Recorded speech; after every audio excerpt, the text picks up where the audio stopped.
NAC9 news में आप सभी का स्वागत है। मैं आपके साथ शिवांगी। चलिए नजर डालते हैं देश दुनिया की कुछ बड़ी खबरों। देश की राजधानी दिल्ली में MS स्वामीनाथन शताब्दी अंतर्राष्ट्रीय सम्मेलन आयोजित किया गया। इस दौरान PM मोदी ने संबोधित करते हुए इशारों ही इशारों में अमेरिकी राष्ट्रपति ट्रंप को जवाब दिया। PM मोदी ने कहा कि भारत के लिए किसानों का हित हमारी सर्वोच्च प्राथमिकता है। PM मोदी ने आगे कहा कि भारत अपने किसानों के हितों के खिलाफ कभी भी समझौता नहीं करेगा। प्रधानमंत्री ने कहा कि मुझे पता है कि मुझे व्यक्तिगत तौर पर बहुत बड़ी कीमत चुकानी होगी, लेकिन भारत इसके लिए तैयार है। प्रोफेसर MS स्वामीनाथन का जिक्र करते हुए PM ने कहा कि कुछ व्यक्तित्व ऐसे होते हैं जिनका योगदान किसी एक कालखंड तक सीमित नहीं रहता, किसी एक भूभाग तक सीमित नहीं रहता। प्रोफेसर MS स्वामीनाथन ऐसे ही महान वैज्ञानिक थे, मां भारती के सपूत थे। प्रधानमंत्री नरेंद्र मोदी ने कहा कि मैं इसे अपना सौभाग्य मानता हूं कि डॉक्टर स्वामीनाथन को हमारी सरकार में भारत रत्न से सम्मानित करने का सौभाग्य मिला। अमेरिका के राष्ट्रपति डोनाल्ड ट्रंप का पाकिस्तान प्रेम अचानक से परवान चढ़ता दिख रहा है। एक तरफ ट्रंप भारत पर टैरिफ मिसाइल गिरा रहे हैं, तो दूसरी तरफ पाकिस्तान आर्मी चीफ आसिम मुनीर 2 महीने में दूसरी बार अमेरिका का दौरा करने जा रहे हैं। जनरल असीम मुनीर US सेंट्रल कमांड के commander general Michael E. Kurilla के विदाई समारोह में भाग लेने के लिए अमेरिका की यात्रा करने जा रहे हैं। पाकिस्तान के डॉन अखबार ने ये रिपोर्ट पब्लिश की है। मुनीर की ये यात्रा इस्लामाबाद और वॉशिंगटन DC के बीच संबंधों के गहरा होने का संकेत देती है। ये यात्रा ट्रंप के टैरिफ वॉर को लेकर अमेरिका और भारत के बीच बढ़ते तनाव के बीच हो रही है। पाकिस्तान के साथ ट्रंप ने व्यापार समझौता किया है, जिसके तहत उन्होंने इस्लामाबाद केवल 19% टैरिफ लगाया है और इसके तेल भंडार का पता लगाने की योजना बनाई है। सुप्रीम कोर्ट ने आज जस्टिस यशवंत वर्मा की याचिका खारिज कर दी है। कैश कांड में जस्टिस वर्मा सुप्रीम कोर्ट पहुंचे थे। जस्टिस वर्मा ने कैश कांड में जांच प्रक्रिया को रोकने के लिए याचिका दाखिल की थी। जस्टिस वर्मा ने जांच की वैधता को चुनौती देते हुए अर्जी दाखिल की थी। सुप्रीम कोर्ट ने जस्टिस वर्मा की कोई दलील नहीं सुनी और उनकी अर्जी खारिज कर दी। सुप्रीम कोर्ट ने इलाहाबाद हाई कोर्ट के जस्टिस यशवंत वर्मा की उस याचिका को खारिज कर दिया जिसमें उन्होंने आंतरिक 3 न्यायाधीशों की जांच समिति की रिपोर्ट और पूर्व मुख्य न्यायाधीश संजीव खन्ना की उनके खिलाफ महाअभियोग की कार्यवाही शुरू करने की सिफारिश को चुनौती दी थी। कोर्ट ने कैश कांड मामले में अपना फैसला सुरक्षित रख लिया है। सुप्रीम कोर्ट ने यह भी कहा है कि आचरण आत्मविश्वास को प्रेरित नहीं करता। उन पर आरोप है कि उनके घर पर कैश मिला था। इस मामले में एक कमेटी ने जांच की थी और अपनी रिपोर्ट दी थी। जस्टिस वर्मा ने इस रिपोर्ट को सुप्रीम कोर्ट में चुनौती दी थी। सुप्रीम कोर्ट ने 31 जुलाई को इस मामले में फैसला सुरक्षित रख लिया था। राहुल गांधी का PM मोदी पर तीखा हमला, कहा अडानी जांच के चलते ट्रंप के सामने बेबस है मोदी। कांग्रेस सांसद और लोकसभा में विपक्ष के नेता राहुल गांधी ने प्रधानमंत्री नरेंद्र मोदी पर तीखा हमला बोला। उन्होंने आरोप लगाया कि अडानी समूह के खिलाफ अमेरिका में चल रही जांच के कारण PM मोदी अमेरिकी राष्ट्रपति डोनाल्ड ट्रंप के सामने कमजोर पड़ रहे हैं। राहुल गांधी ने दावा किया कि ये जांच कथित वित्तीय संबंधों को उजागर कर सकती है, जिसके चलते PM मोदी दबाव में है।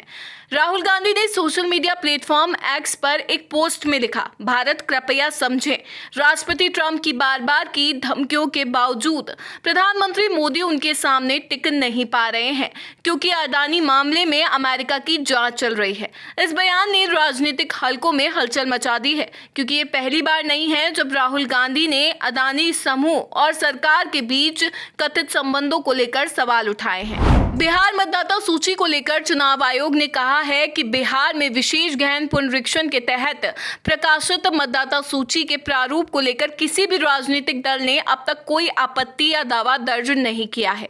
आयोग ने सोशल मीडिया पर साझा एक पोस्ट में स्पष्ट किया कि 1 अगस्त 2025 को बिहार के सभी 243 विधानसभा क्षेत्रों और 90,712 मतदान केंद्रों की ड्राफ्ट मतदाता सूची जारी होने के बाद से 6 अगस्त तक किसी भी राजनीतिक दल ने नाम नाम जोड़ने या हटाने के लिए कोई आपत्ति दर्ज नहीं की। चुनाव आयोग ने बताया कि इस अवधि में व्यक्तिगत रूप से मतदाताओं की ओर से 3,659 दावे और आपत्तियां प्राप्त हुई है, जिनमें 19,186 नए मतदाताओं ने 18 वर्ष की आयु पूरी करने पर पंजीकरण के लिए फॉर्म जमा किया है। आयोग ने यह भी दोहराया कि 1 अगस्त को प्रकाशित ड्राफ्ट सूची से किसी भी मतदाता का नाम बिना उचित जांच और स्पष्ट आदेश के नहीं हटाया जाएगा। तेलुगु फिल्म अभिनेता विजय देवरकोंडा बुधवार को हैदराबाद के बशीरबाग स्थित प्रवर्तन निदेशालय कार्यालय में कथित अवैध ऑनलाइन सट्टेबाजी ऐप को बढ़ावा देने के मामले में पेश हुए। ईडी ने इस मामले में विजय देवरकोंडा को समन जारी किया था, जिसके बाद उनकी ये पेशी हुई। ये जांच मनी लॉन्ड्रिंग और अवैध सट्टेबाजी से जुड़े मामले से संबंधित है, जो prevention of money laundering act के तहत दर्ज की गई है। ईडी कार्यालय से बाहर निकलने के बाद विजय ने मीडिया कर्मियों से कहा, ये सट्टेबाजी ऐप से जुड़ा मनी लॉन्ड्रिंग का मामला है और ये कुछ ऐसा था जो मैंने 2016 में किया था। नैतिक आधार पर मैंने इसे आगे नहीं बढ़ाया और मैंने ईडी को बताया कि मुझे कोई भुगतान नहीं मिला क्योंकि मैं उससे पैसे कमाना नहीं चाहता था। अधिकारियों ने सभी विवरण दर्ज कर लिए हैं और पूछताछ पूरी हो चुकी है। एक नागरिक के रूप में मेरा कर्तव्य है कि मैं सहयोग करूं और उनके सवालों का जवाब दूं। उन्होंने ये भी स्पष्ट किया कि इस मामले में कोई षड्यंत्र या राजनीतिक प्रेरणा नहीं है। विजय देवरकोंडा की टीम ने पहले ही स्पष्ट किया था कि उनकी संलिप्तता केवल एक कौशल आधारित गेमिंग प्लेटफॉर्म A23 तक सीमित थी, जो कानूनी रूप से अनुमत क्षेत्रों में थी और उनका अनुबंध 2023 में समाप्त हो चुका है।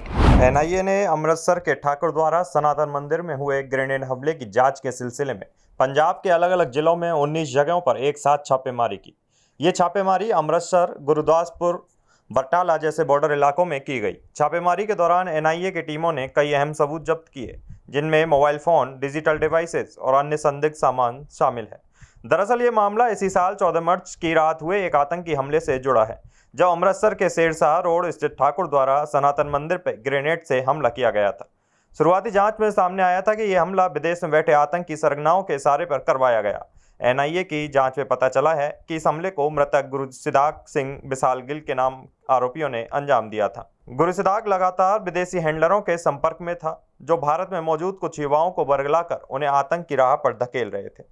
उन्हें पैसे और नशे के बदले हथियार और ग्रेनेड पहुंचाए जा रहे थे। जांच में यह भी सामने आया कि गुरुसिदाक और विशाल गिल पहले भी कई बार हथियारों और ग्रेनेड की डिलीवरी में शामिल रहे हैं।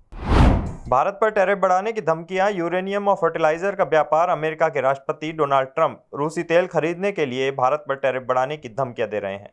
लेकिन कमाल बात यह है कि डोनाल्ड ट्रंप ने दावा किया है कि वह उन्हें यह नहीं पता कि अमेरिका खुद रूस से कितने यूरेनियम और फर्टिलाइजर का व्यापार करता है। यानी उन्हें खुद अपने घर का हिसाब नहीं पता और दूसरों के घर में वो रोटी गिन रहे हैं।